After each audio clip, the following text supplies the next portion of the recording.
The lights on the bridge of the Eternal Dawn flickered as another energy wave hit the massive ship. Admiral Cathara gripped the command rail with her six-fingered hands, watching the tactical display show red zones spreading across their home sector like spilled blood. Each red dot meant another dead world, another billion lives consumed by the creatures they called Devourers. "Report," she ordered, her voice steady despite the fear gnawing at her chest. Captain Velenoth turned from his station, his blue skin pale with exhaustion. "The Altair defense line has fallen, Admiral. The Third Fleet managed to evacuate 60% of civilians before—" He paused, unable to finish. "Before they were all consumed," Cathara said quietly. She had seen it happen 12 times now. Entire star systems drained of all energy, leaving behind cold, dead rocks floating in space. The Devourers fed on energy itself, growing stronger with every weapon fired at them, every shield raised against them. Dr. Jinwoo stepped forward from the science station. He was one of the few humans aboard, part of a cultural exchange program that seemed pointless now. "Admiral, we've been analyzing the Devourer movement patterns. There's something strange." "Strange how?" Jinwoo pulled up a star map on the main screen. "They avoid this system here. Grid coordinates 127.4. It has a single inhabited world, but they won't go near it." Engineer Soyoung, another human, looked at the coordinates and frowned. "Wait, that's Earth. That's our home system." The bridge fell silent. Most Coalition species viewed Earth as barely civilized. The humans had no faster-than-light travel, no energy weapons, no proper shields. Their world was classified as a class 12 Death World in the Galactic database, meaning it was too dangerous for most species to visit safely. "What makes you think the Devourers avoid it?" Cathara asked. "Look at their path," Jinwoo said, highlighting the swarm's movement. "They've consumed every system in a straight line across the sector, but they curve around Earth's system. They won't go near it." "Maybe there's nothing there worth consuming," suggested Vel. Single quotes, "not." So Young shook her head. "There, 4 billion. Humans on Earth, plus all our technology and infrastructure. That's a lot of energy." An alarm sounded across the bridge. Communications officer looked up with terror in her large eyes. "Admiral, long-range sensors detect the main swarm. Moving toward our position." Cathara felt her heart sink. The main swarm was the size of a small moon, a writhing mass of energy-hungry creatures that had already consumed the power of entire stars. Their refugee fleet of damaged ships couldn't run from something that fast. "How long do we have?" she asked. "At current speed, 14 days before they reach us." Cathara stared at the star map, at the small, yellow dot that marked Earth's system. Behind her, she could hear the sounds of her crew trying to repair damaged systems, trying to keep their people alive just a little longer. In the lower decks, thousands of Coalition families huddled in refugee compartments, their children crying from hunger as food synthesizers failed one by one. "Ginwoo," she said finally, "your people, ... Would they help us?" The young human looked surprised. "Help? You how? We need sanctuary. Somewhere the Devourers won't follow us, if Earth is truly safe from them." "Admiral, you're talking about 2.3 million refugees from 7 different species," Soyoung said. "My people have never dealt with anything like this before. But would they try?" Jinwoo was quiet for a moment, thinking. "Yes, he said finally. They would try. Humans are? We're good at helping people in trouble." Cathara made the hardest decision of her long career. "Set course for Earth. Send a message ahead. Tell them the Coalition seeks refuge." "Admiral, with respect, they're primitives," Velenoth protested. "They don't even have proper energy weapons. How could they possibly help us against the Devourers?" "Maybe. That's exactly why they can help," Cathara said, still staring at the display.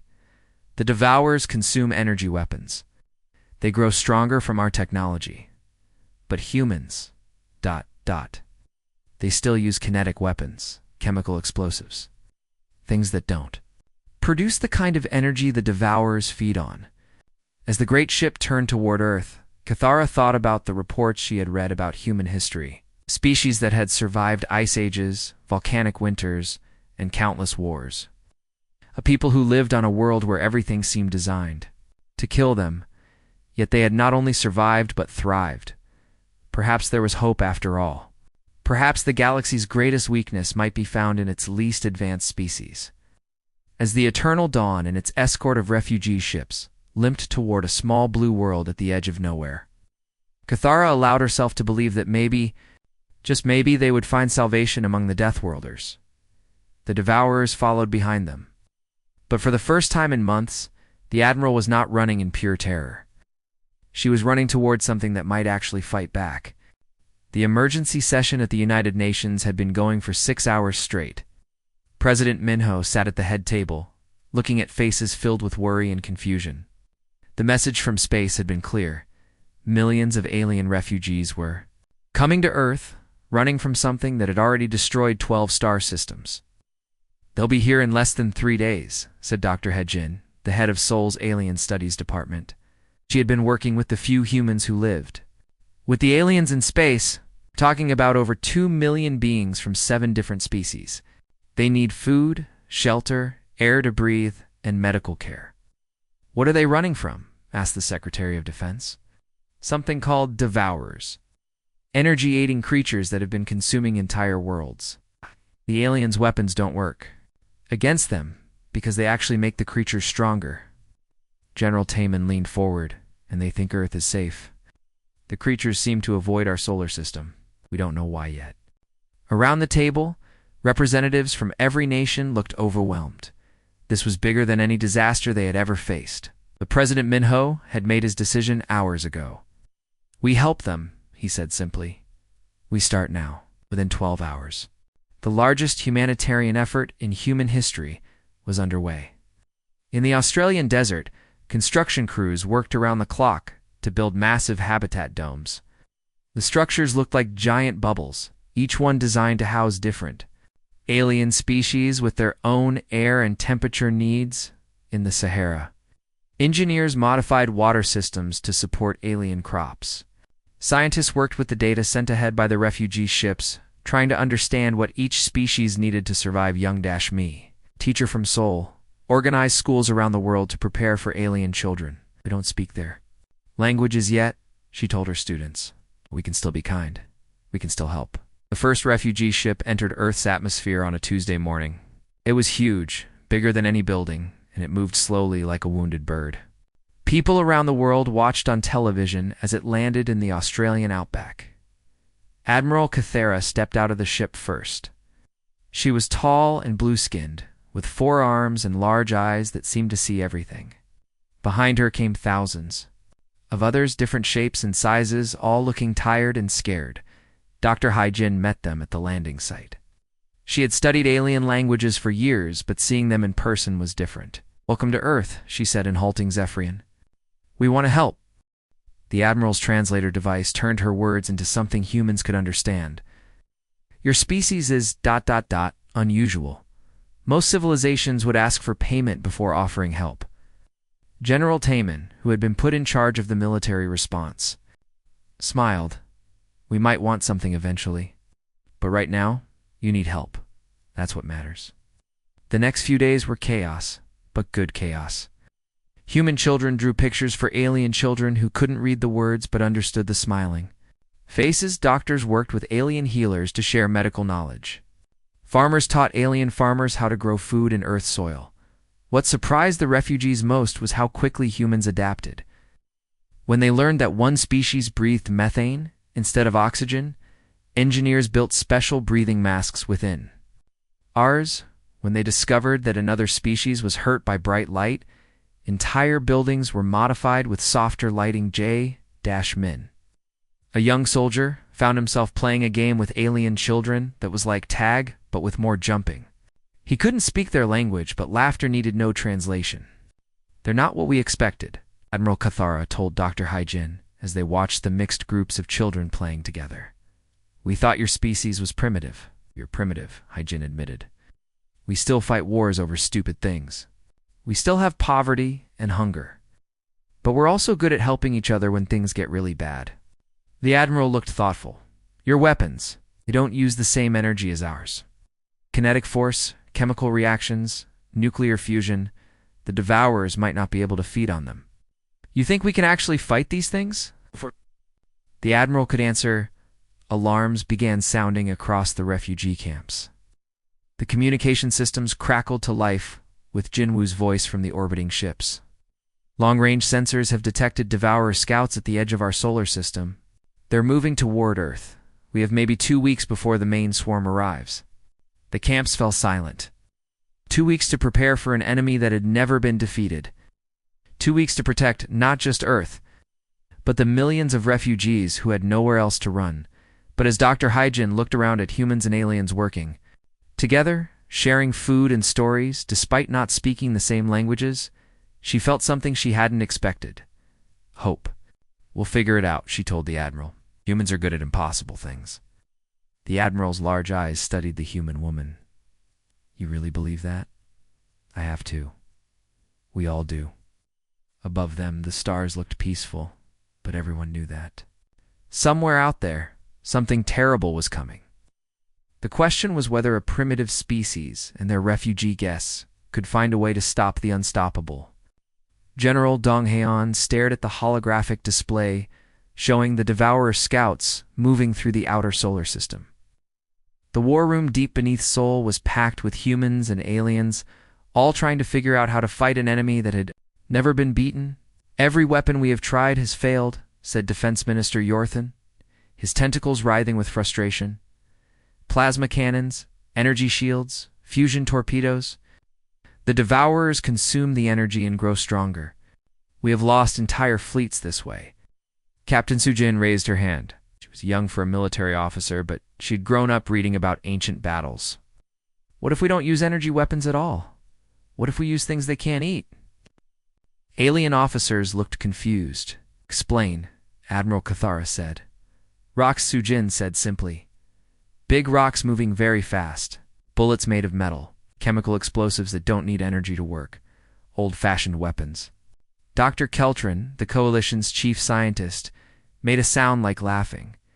You want to fight space creatures with ... rocks? Not just rocks, General Dong Haeon said, understanding what his officer meant. Kinetic weapons. Railguns that shoot metal slugs at incredible speed. Nuclear warheads delivered by ramming ships directly into targets. The room went quiet. The idea of deliberately crashing spaceships into enemies seemed insane to the advanced alien species. This is madness, Dr. Keltron said. You're talking? About suicide attacks. Call it ramming speed, Dong Han replied. It's been a good tactic for about 3,000 years. Admiral Cathara studied the tactical display. Your species really would do this? Sacrifice your ships? If it protects our people and yours? Yes. 3 days later, the first test came near Jupiter. Devourer scouts had entered the system, moving like living shadows between the moons. Combined human-alien fleet waited in ambush. The Coalition ships fired first, their energy weapons lighting up space with brilliant colors. As expected, the Devourers absorbed every blast, growing larger and brighter as they fed. Then the human ships opened fire. Commander. Gango watched from the bridge of his destroyer as railgun rounds streaked toward the enemy. Nothing fancy, just kinetic energy from mass and speed. When they hit the Devourers, something impossible happened. The energy creatures recoiled. They actually seemed hurt. Direct hit on target Alpha, reported his weapons officer. The creature is bleeding? Is that the right word? For the first time in galactic history, someone had damaged a Devourer without feeding it. But the victory came at a terrible cost. The creature swarmed the human ships, trying to drain their power systems. Captain Minzuk, commanding the frigate Bizon's Pride, made a decision that would become legend. All hands prepare for ramming speed, he announced over the ship's communication. System, it's been an honor serving with you. The Bizon's Pride accelerated directly into the largest Devourer cluster, its nuclear reactor set to overload. The explosion was visible from Earth, a brilliant flash that actually pushed the energy creatures back. Admiral Cathara watched from her command ship, her forearms trembling. By all the ancient stars, she whispered, they're not just fighting. Them They're hurting them.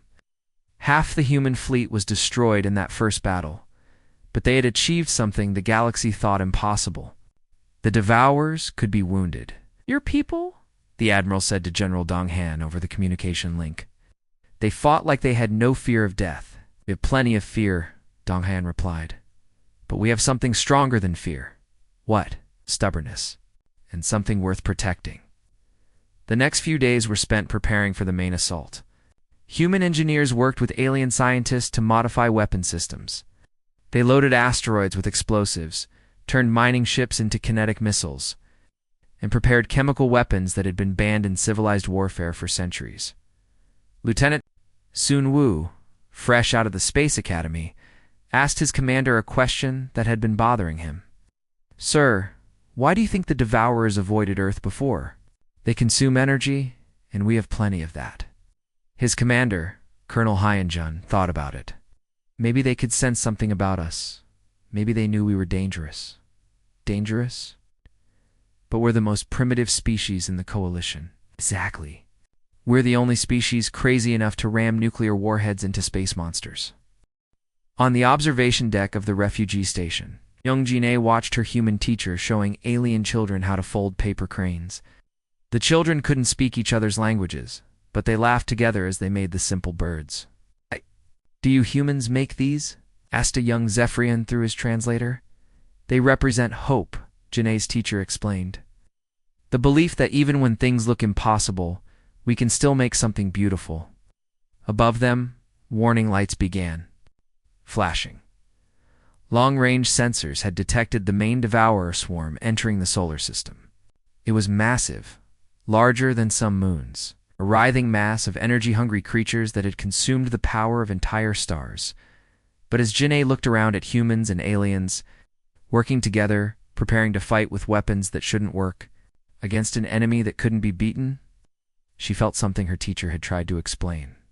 Hope, stubborn, possible, human hope. The real battle was about to begin. The main Devourer swarm filled the view screen like a living nightmare.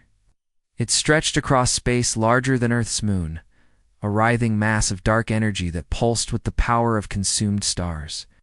Every ship in the combined human-alien fleet looked like tiny insects facing a hurricane.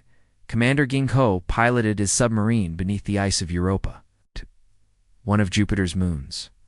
His crew had volunteered for what everyone knew was a suicide mission. The submarine had been modified with nuclear torpedoes that used chemical propulsion instead of energy drives. Target acquired, reported his weapons officer. Devourer clustered directly above us. Fire all tubes, Ginkho ordered. The torpedoes punched through the ice and streaked toward the energy creatures. When they exploded, the Devourers actually pulled back, hurt by weapons they couldn't consume. Across the solar system, the strangest battle in galactic history was beginning. On Ceres, Dr. Young Su had converted asteroid mining stations into giant slingshots, hurling rocks at incredible speeds toward the enemy.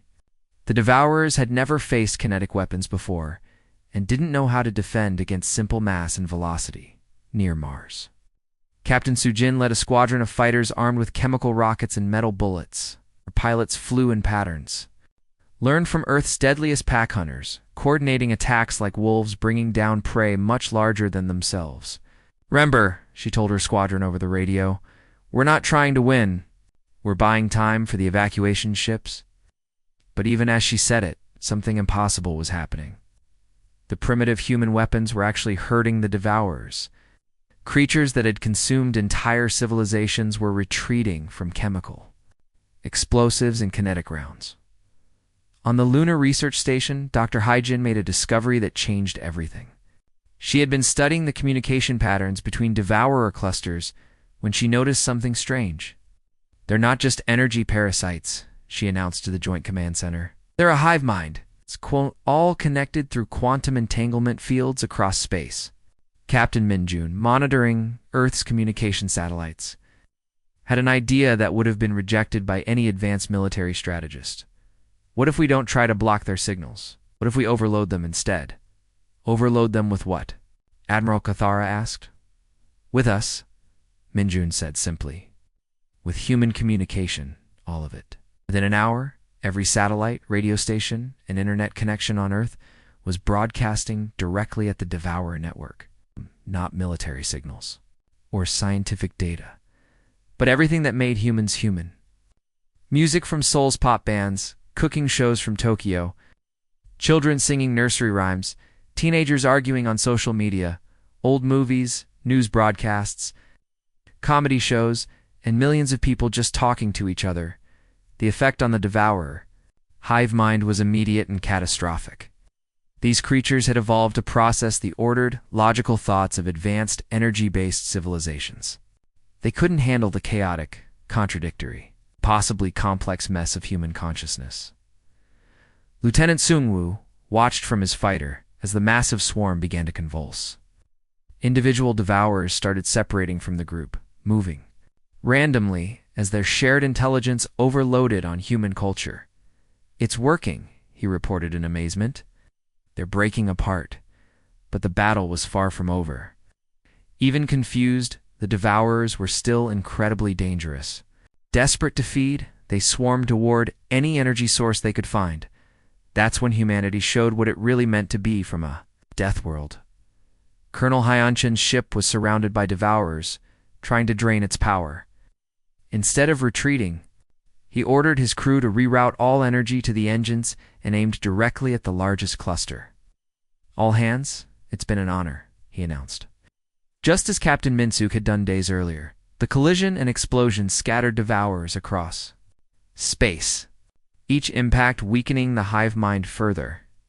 On Earth, families gathered around television screens, watching their military sacrifice, everything to protect not just their own world, but millions of alien refugees they had never met before today. 8-year-old Sora held her alien friend's hand as they watched from the refugee camp. The young Zephyrian didn't understand all the words, but she understood that the humans were fighting for her family too. "Why do they do this?" the alien child asked through her translator. "Why do humans fight so hard for others?" Sora thought about it with the seriousness only children can bring to big questions. "Because that's what families do. And you're our family now." As the battle raged, more human ships made ramming runs. More chemical weapons found their targets. More simple, primitive, kinetic rounds punched through energy creatures that had never been hurt before. The Devourer hive mind, overwhelmed by the chaos of human communication and weakened by constant attacks from weapons it couldn't consume, began to collapse.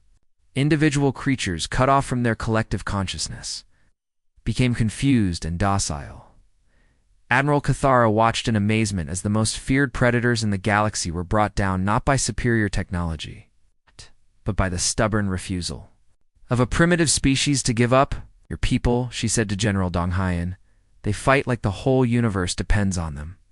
"Maybe it does," he replied, watching another human ship make a sacrifice run to protect fleeing civilians. "Maybe. It always has." The tide of battle was turning, but the cost was terrible. Half of Earth's space fleet was gone. The survivors were running out of ammunition. The final phase was about to begin.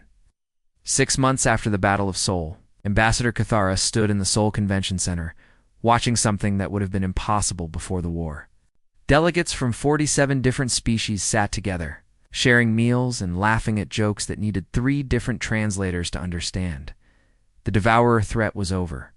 The hive mind had collapsed completely, its individual creatures dying without their collective consciousness.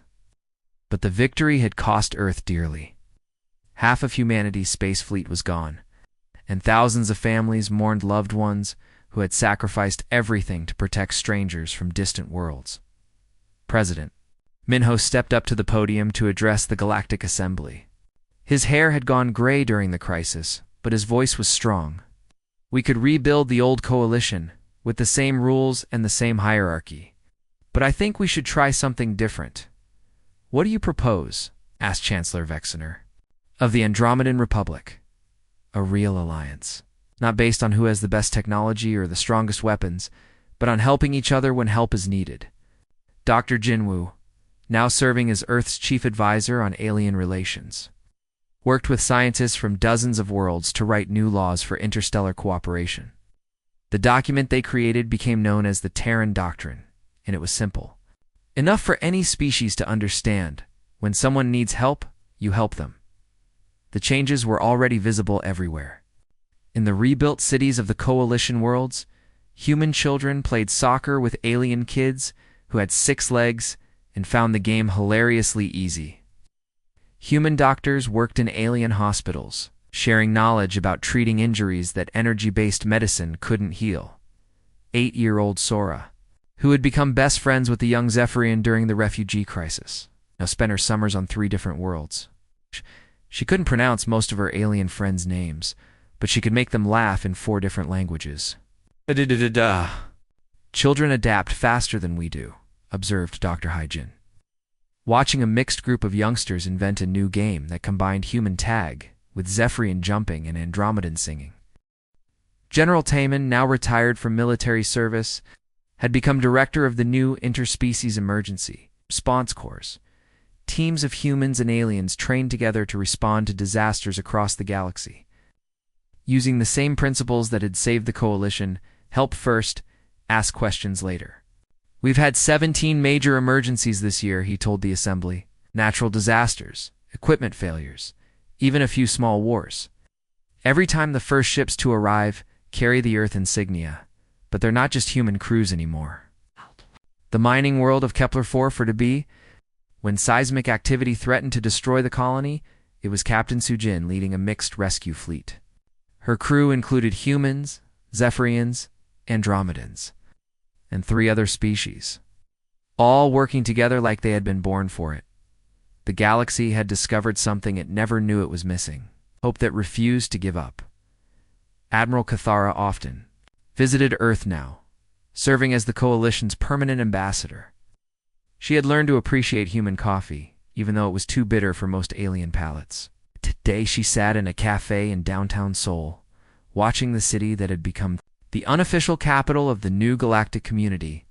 You were wrong about something, she told General Taman, as they observed the mixed crowds of humans and aliens going about their daily business. What's that? Remember when you said your people would probably want something in return for helping? Us? She pointed to a group of children playing in the park across the street. Human kids were teaching alien kids how to ride bicycles, falling down and laughing together. I think you already got what you wanted, Taman smiled. Maybe we did. The real change wasn't in the new laws or the formal treaties. It was in the way people thought about each other. When a Zephyrian farmer's crops failed due to unusual weather, human agricultural experts arrived without being asked. When human colonists on Proxima Centauri faced equipment shortages, Andromedan engineers showed up with supplies and stayed to help install them. The galaxy had learned something from Earth's example, that civilization wasn't measured by the power of your weapons or the complexity of your technology, but by your willingness to help others when they needed it most. Lieutenant Sung-woo, now a captain in the Emergency Response Corps, often told new recruits about the battle against the Devourers. We didn't win because we were stronger or smarter, he would say. We won because we refused to believe that some fights can't be won. Above Earth, the new joint space stations hummed with activity.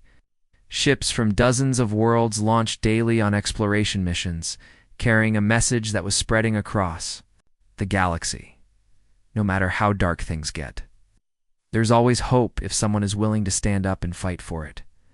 The Devourers had been the galaxy's greatest nightmare, but they had also been its greatest teacher.